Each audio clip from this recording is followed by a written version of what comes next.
So tonight's topic is going to be about meiosis, and with a pretty heavy focus on how meiosis can influence genetic diversity, and it's important to sexual reproduction.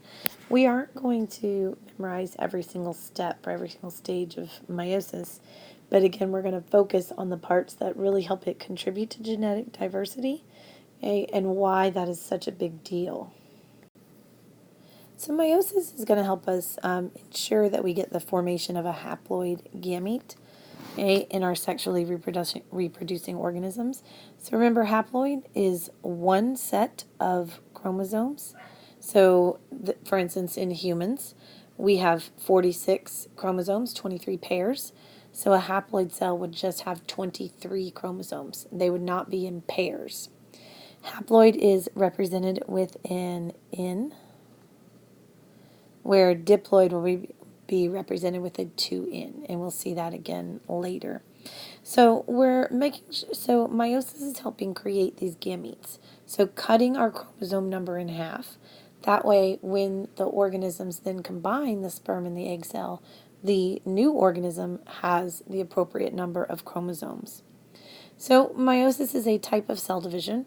Again, it's really important for sexual reproduction. Mitosis was important for getting exact copies of the cell. So for healing, for growth, repair, this is important for producing gametes, so for sexual reproduction.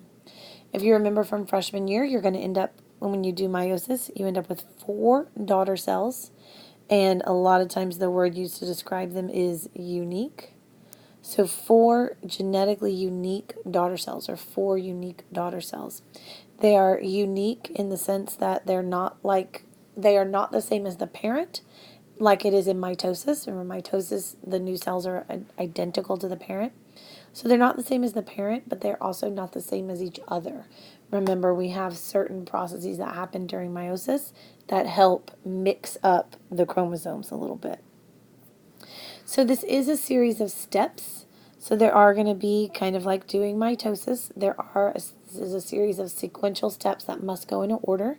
And remember, meiosis has 2 cell divisions with it. You can see it in this diagram down here at the bottom. So I have my initial pairs of chromosomes. So I'm starting at 2N.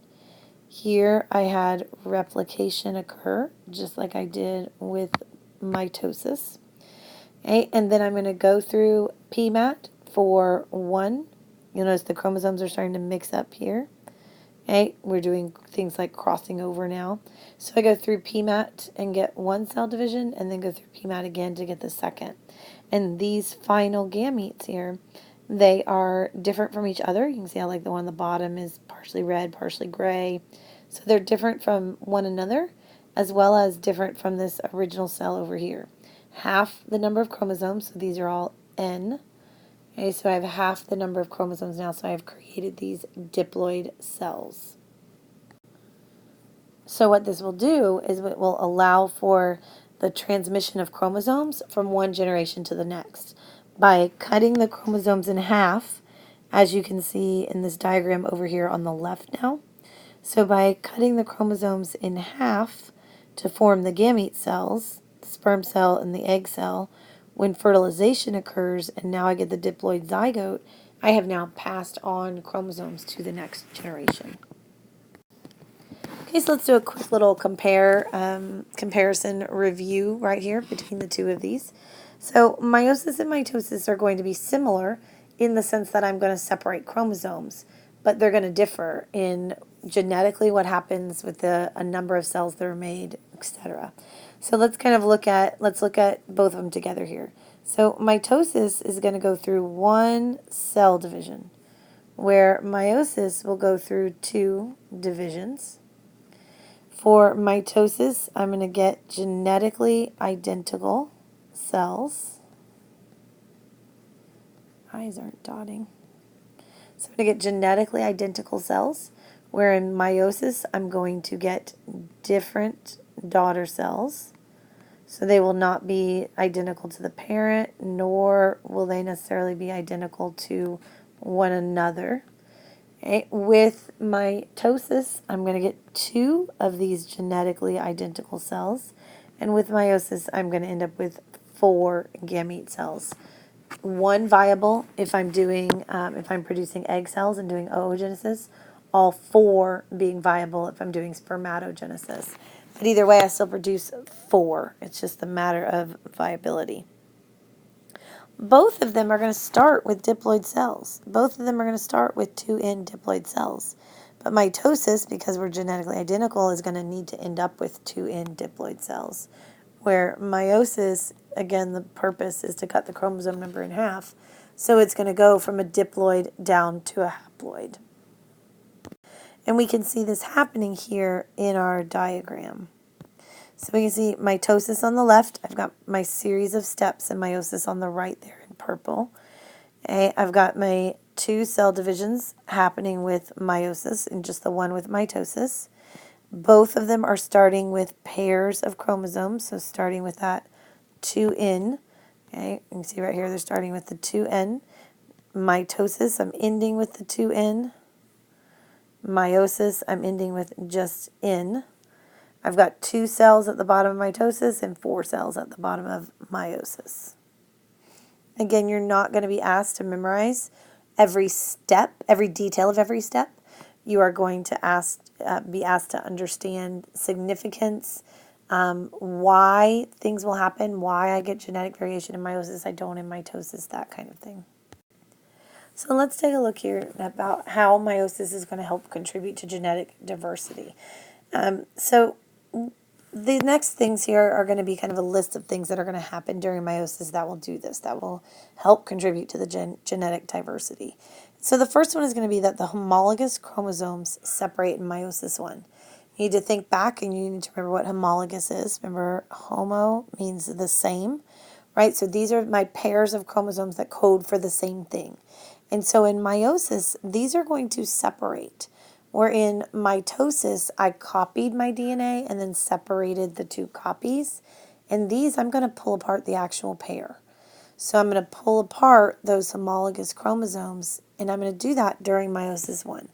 So that's going to contribute to diversity because I'm only going to pass on half the chromosomes, and then they're going to get mixed with half the chromosomes from the opposite sex.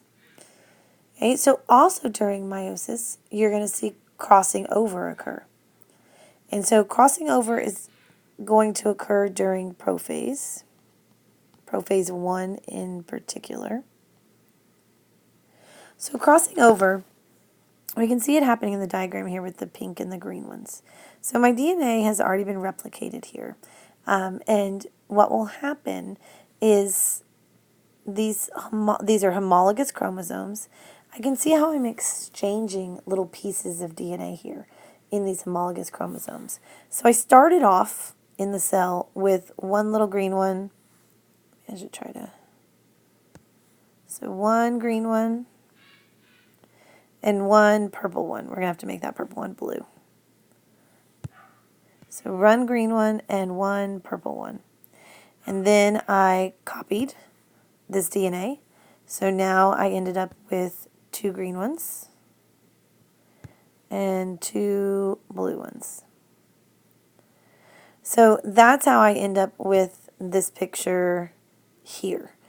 Okay? And so these are my original homologous chromosomes. The DNA replicated, and now I'm exchanging information between homologous chromosomes.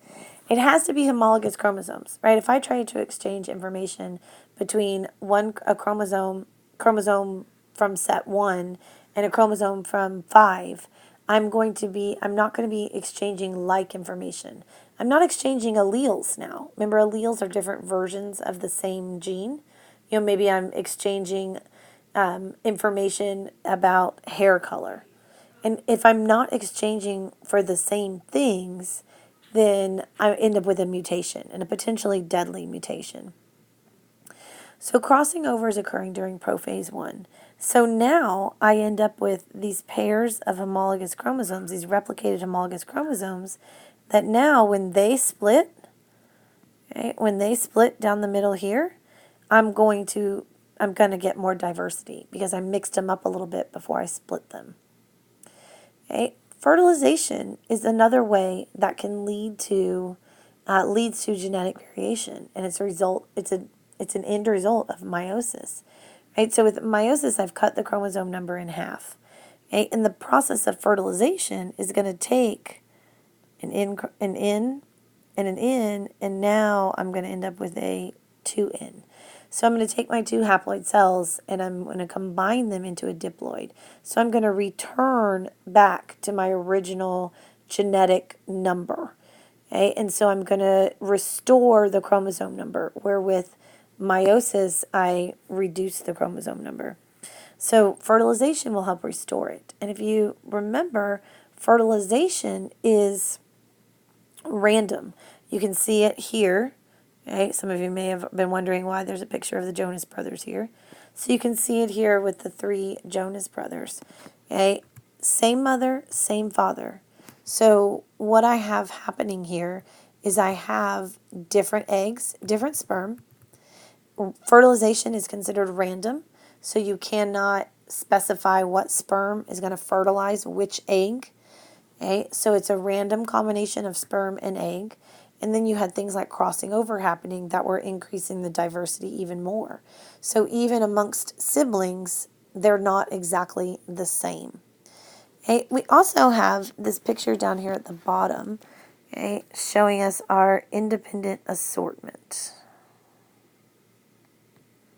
I cannot spell that as a P.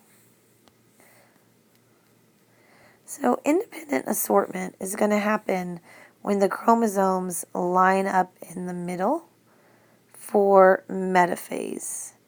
So I have my independent assortment. And you can see here I have these pairs of homologous chromosomes. Their size are helping you see that they're homologous. And I have red and I have blue. And they've already been replicated, and they're going to get pulled apart here. And so you can see how in this first one, all the blue ones lined up on the same side. But in this next one, the last little pair here switched. And the next one, these two pairs are different. And in the next one, in the last one, it's every other. This big pair of chromosomes here does not care at all what this medium-sized chromosome is doing when it's lining up. When they line up for metaphase, they just need the pairs to line up across from one another. They don't have to line up across from one another in a certain way, where the original DNA is on one side, the replicated DNA is on the other side. They just need to get lined up. Okay? And so that's our independent assortment. And that will actually cause more variation. When these go through their first separation here, I'm going to have all the reds go to one side, all the blues go to the other. Well, this other one, if they independently assorted like this, that's how it looks like. 2 reds going to the right and 1 red going to the left. Same with the third and the fourth. When they separate out, they have different combinations of red and blue that move to each side. So that helps increase the diversity here. So I've got crossing over, where I'm exchanging those pieces of homologous chromosomes. Independent assortment, when they line up for metaphase.